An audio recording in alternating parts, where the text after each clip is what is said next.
খুব বড্ড গায়ে লেগেছে না? পালবাড়ির হোয়াটসঅ্যাপের গ্রুপের ভিউয়ার্সগুলোদের খুব গায়ে লেগেছে। হ্যাঁ, খুব গায়ে লেগেছে। আমি বলেছিলাম যে ওই ড্রেসটা পরে সরি ওরকম শর্ট ড্রেস পরবে, বাবা পরকিয়া করবে না। খুব গায়ে লেগেছে।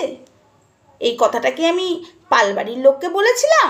না, এই যে সোশ্যাল মিডিয়াতে যেগুলো চলছে,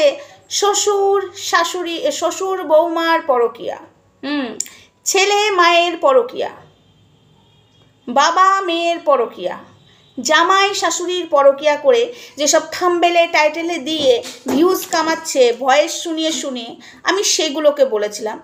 তোমরা কেন গায়ে মেখে নিলে? ও পড়ল কথা হাটের মাঝে, যার কথা ঠিক তার গায়ে বাজে। বিকিনি পরে ডান্স করছে, গায়ে তো লাগবে। কারণ এই যে পালবাড়ির মেয়েটাকে খুব ভালোবেসেছিলাম এইখান থেকে, কিন্তু এখান থেকে ফেলে দিতেও 2 মিনিট লাগে না।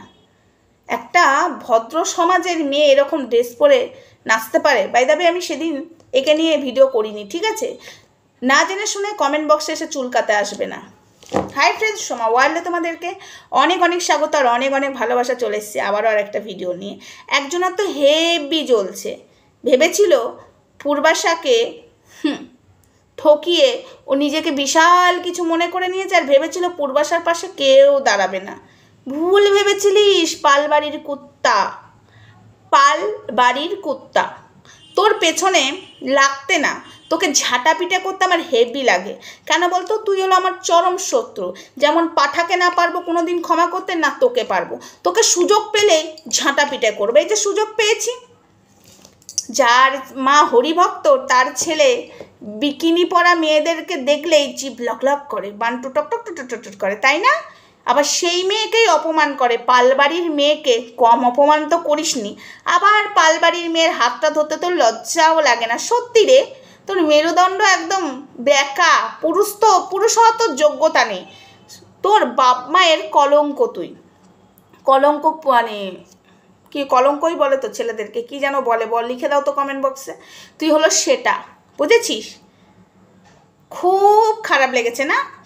শোন, হোয়াটসঅ্যাপ গ্রুপে যাই হোক, তুই যাকেই বল না কেন, যে সোমা খুব বাড়াবাড়ি করছে, এটা আন্দার কি বাত আমার কান অবধি পৌঁছিয়েছে।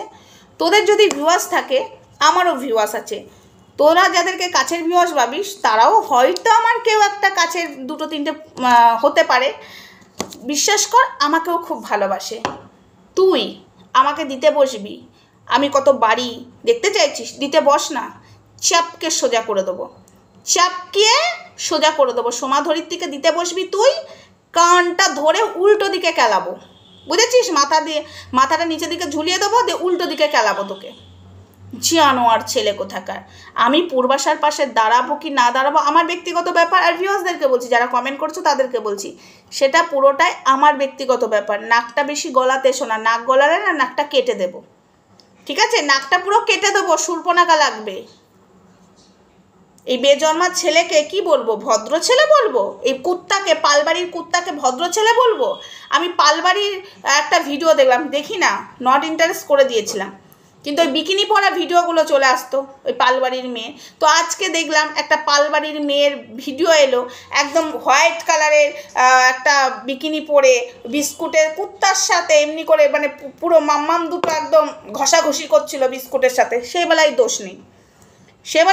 তো যে দেখলাম একটা বড় ভিডিও দেখলাম বাক্স রয়েছে, কুত্তার বাচ্চা রাখার জন্য বাক্স। ওই কুত্তার বাচ্চার বাক্সতে এই কুত্তাকে ঢোকাবো, কারণ এই কুত্তাও তো এবার বাচ্চা পয়দা করবে। পালবাড়ির কুত্তা তো ঢুকে গেছে, বাইরের কুত্তা এবার বাচ্চা পয়দা করবো, এই পেটির মধ্যে বাচ্চা পয়দা করাবো।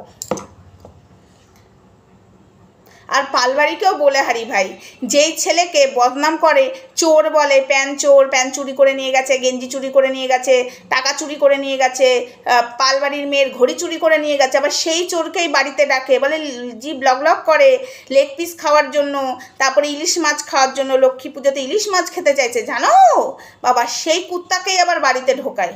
এরাও বাপু সব রতন চেনে, শুয়োরে চেনে কচু। একদম পারফেক্ট, খাপে খাপ পঞ্চুর বাপ। যে যেমন তার কুটুম তো তেমনই হবে না? ভদ্র বাড়ির কুটুম ভদ্র হয়, আর অভদ্র বাড়ির কুটুম অভদ্র হয়। একদম ঠিক বলেছি না বন্ধুরা? বড্ড গায়ে লেগেছে। আমাদেরকে নিয়ে গসিপ করছিস? গসিপ ক্যামেরার সামনে তুই বসলেই তোকে র্যাম্পাট উল্টো দিকে ছুলবো। তো তুই বসবি কী করে আমিও দেখতে চাই। তুই বসবি যেদিনই, পরের দিন থেকে তোর ভিডিও বন্ধ করে দেবো। আমাদেরকে নিয়ে বলার আর মুখই রাখবো না তোকে, বুঝেছিস? উল্টো দিকে দেবো। জানোয়ার ছেলে, পূর্বাশার হয়ে কথা বলছি বলে ও গসিপ করছে অন্য জায়গায়। শোন, বললাম না তোর ভিউয়ার্স যেমন তোর কাছের, আমার ভিউয়ার্সও আমার কাছের, আমাকেও ভালোবাসে রে। শস্যের মধ্যে ভূত ঢুকে থাকে, শুনিয়ে দেবো রেকর্ডিং, ঠিক আছে? ফালতু ছেলে কোথাকার। পালবাড়ির চোরকে চোর বলবো না, কুত্তাকে কুত্তা বলবো না, শালা চোর কোথাকার, বড় চোর। আর পালবাড়ির লোকেদেরও বলে হারি ভাই, এদের ছাড়া আবার পেটের ভাতও হজম হয় না। এরা বদনামও করতে ছাড়ে না, আবার সুনামও করতে ছাড়ে না, আবার ভেতরে নিয়ে আবার ভিডিও করতেও ছাড়ে না ভাই। এরাই পারে, বুঝেছো? এরাই পারে ভাই। এই পালবাড়ির কাকুর কথা বলছি, যা যা কথা বলেছিল আমি সেসব নিয়ে বলতে চাই না, বাট একটা কথা বলতে চাই। যা কথা, বাপরে ওই চোরকে আমি বেঁচে থাকতে ওই চোরকে আর বাড়িতে ঢুকতে দেবো না। তো আমি ভাবলাম যে দেখ আবার পালবাড়ির কাকু আবার মারা গেল নাকি, যেদিন দেখলাম ওদের বাড়িতে আমি ভাবলাম হয়তো পালবাড়ির কাকু মারা গেছে, তারপরে হয়তো ঢুকেছে।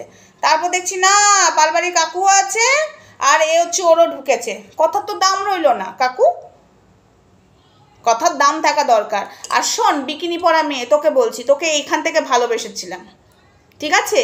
তুই ওর সবার চরিত্রের দাগ, নিজের বাবার চরিত্র নিয়েও তুই নিজেকে জড়িয়েছিলিস, ঠিক আছে? তোর বাবা তোকে ধরতে গেছিল, আমি সেগুলো ভুলিনি, আমি একটা কথাও বলিনি। তোর মা আমাকে কম বদনাম দেয়নি। আবার যখন তোর মায়ের আমাদের দরকার পড়েছে, না গো মা আমি রাগের চোটে বলে দিয়েছিলাম, সেই রেকর্ড আমার কাছে এখনও আছে। সব নিজেদের স্বার্থে তোরা মানুষকে ইউজ করিস। আজকে তোমরা বলবে না সোমা তুমি কেন এদেরকে নিয়ে বলছো? কেন বলবো না? আমি পূর্বাশার পাশে দাঁড়িয়েছি, আমি পূর্বাশাকে নিয়ে ভিডিও করেছি, তা এদের ফাটছে কিসের জন্য? এদের ফাটছে কেন? আমি পূর্বাশাকে ভালো কথা বলবো না খারাপ কথা বলবো সেটা আমার ব্যক্তিগত ব্যাপার, তাই কি না? এরা কেন চুলকাতে বসেছে? অসভ্য জানোয়ার। একটা লিমিট থাকে ভাই। তো চলো বন্ধুরা, ভিডিওটা এইটুকুই রাখছি। আমি পূর্বাশার পাশে দাঁড়াবো কি না দাঁড়াবো সেটা আমার ব্যক্তিগত ব্যাপার। আমি শাসনও করতে পারি, ভালোও বাসতে পারি, ঠিক আছে? ভুলটাকে ভুল বলার ক্ষমতা আমি রাখি। কিন্তু এদের যা কালচার দেখছি, এরা আবার ওই বলছে, কদিন আগে বলছিল না মেয়ের বিয়ে ঠিক হয়ে গেছে, বৈশাখ মাসে বিয়ে, সেটাকে নিয়ে কাল সকালে আসছি, ঠিক আছে? সেই ছেলেটার সাথে কি করেছে সকালে আসছি। এরা ভাই পারে, মেয়েটাকে ব্যবসা করাচ্ছে, মেয়েটাকে ভালো পথে তো আনলোই না। আনার চেষ্টা অনেক করেছিলাম আমরা, আনার চেষ্টা করলে কি হবে? বাড়ির লোক 24 ঘন্টা তো ওই বাড়িতেই থাকে সেই মেয়ে, আর আমরা তো ভিডিও ভালো করার চেষ্টা করেছিলাম, বাট হবে না। মেয়েটাকে তো 24 ঘন্টা রেখে ছিনালপানা করতে শিখিয়ে দিয়েছে। যা করছে করুক, আমাদের দেখার দরকার নেই, কিন্তু সোশ্যাল মিডিয়াটা দূষিত না করলেই ভালো হয়। এসব দেশ দেখলে ঘৃণা লাগছে, আর চোখের সামনে চলেও আসছে ভাই, ঘৃণা ছাড়া আর কিছুই না। আবার আরেকটা কথা বলেছে, ও মা গো, আরও একটা কথা বলেছে, আমি এটা আবার মঙ্গলার কাছ থেকে ডুপ্লিকেট শিখেছি। ও মা গো, আরও একটা কথা বলেছে, আমরা নাকি জ্বলছি, ঠিক আছে? আমরা জ্বলছি ওর, আর এই যে পালবাড়ির চোর বলেছে, কুত্তাটা বলেছে আমরা নাকি দেখে জ্বলছি, ওর আর ওর ভিডিও দেখে। আমাদের জ্বলার মানে এই যে ঘন্টা ফারাক পড়ে, বুঝেছিস? তুই ছিললি না ছিললে আমাদের ঘন্টা ফারাক পড়ে। কারণ তোর মা হরিভক্ত হতে পারে, আমার ওই যে সামনে হরিভক্ত, পেছনে ওই ভক্ত, বুঝেছিস? তোর মা, তোর মতো ছেলেকে আমি চট করে ছেড়ে কথা বলতে পারি। আমি সুযোগ খুঁজছিলাম। আমি তো বলেইছিলাম না, দেখ আমার কথা মিলে গেল। আমি বলেছিলাম আজ তুই যে মেয়েটার বদনাম করছিস, আবার 1 লাখ করতে না যেতে হয় তোকে ওই পালবাড়িতে, দেখ তাই যেতে হলো। আবার 1 লাখ করতে পালবাড়িতে যেতে হলো, নিজের তো অকাত নেই। একবার পূর্বাশাকে নিয়ে সাবস্ক্রাইবার করার জন্য উঠে পড়ে লাগলি, হলো না, তাই পূর্বাশাকে লাত মারলি, ভালোবাসার নাটক করলি, ইমোশনাল নিয়ে খেলা করলি, আবার পালবাড়ির মেয়ের বদনাম করলি, আবার সেই পালবাড়ির কাছে গেছিস 1 লাখ করার জন্য। ছি ছি ছি ছি ছি ছি ছি। তার থেকে মনে হয় মাকে আদর করে মনে হয় 1 লাখ করতে পারতিস। মানে ওই আদর না, নোংরা আদর নিস না আবার, ওই যে মা আমার মা রে করে এরকম করে মনে হয় 1 লাখ করে ফেলতে পারতিস। নোংরা ছেলে কোথাকার, নোংরা চরিত্রহীন লম্পট ছেলে। তোকে তো আমি কোনোদিন ছেড়ে কথা বলবো না, কোনোদিন। সুযোগ পেলেই তোকে নিয়ে আমি বলবো, চান্স পেলেই তোকে নিয়ে বলবো। বিশ্বাস কর, পালবাড়ির কুত্তা, সরি সরি মিস্টেক হয়ে গেছে, পালবাড়ির কুত্তা চান্স পেলেই তোকে নিয়ে বলবো। যেমন পাঠাকে চান্স পেলেই ছেড়ে, মানে চান্স পেলেই ছাড়ি না, সেরকম তোকে চান্স পেলেই বলবো। কারণ তুই যা যা কথা বলে রেখেছিলিস মনে পড়ে? আমি নাকি সম্পর্ক ভাঙতে চেয়েছিলাম তোর আর ওই পালবাড়ির মেয়ের, আমি নাই সম্পর্ক ভাঙতে চেয়েছিলাম। তাহলে তুই কেন পালবাড়ির মেয়েকে গাল দিয়েছিলিস? তুই কেন পালবাড়ির মেয়েকে ওই যে বেশ্যাপট্টির জায়গায় বসিয়েছিলিস? চান্স পেলেই তোকে ছাড়বো না। এই যে চান্স পেয়েছি, ডেলি ধোবো তোকে, পালবাড়ির কুত্তাকে ডেলি ধোবো। আর তুই চুপচাপ শুনবি, কারণ তুই আমাকে ভয় করিস, ঠিক আছে? আর তুই চুপচাপ ভয়েই শুনবি, তুই কিছু না বললেও তোকে ডেলি দেবো আমি। চান্স যখন পেয়েছি ছাড়ি? পালবাড়ির কুত্তা, শয়তান ছেলে কোথাকার। কুত্তার এবার 25টা বাচ্চা হবে দেখবে। তোকে দেখলে মানে থাবড়ায় শালা ছামিয়াকে, জানোয়ার কোথাকার, আবার গসিপ করছে। চলো বন্ধুরা, টাটা, এইটুকুই থাক দোষ। আবার কালকে আসছি, ওই পালবাড়ির আরেকটা ছেলেকে নিয়ে করছিল না, আরেকটা আগে যে বিস্কুটের আগে আরেকটা জামাই, হ্যাঁ সেই জামাইকে নিয়ে আসছি। চলো টাটা।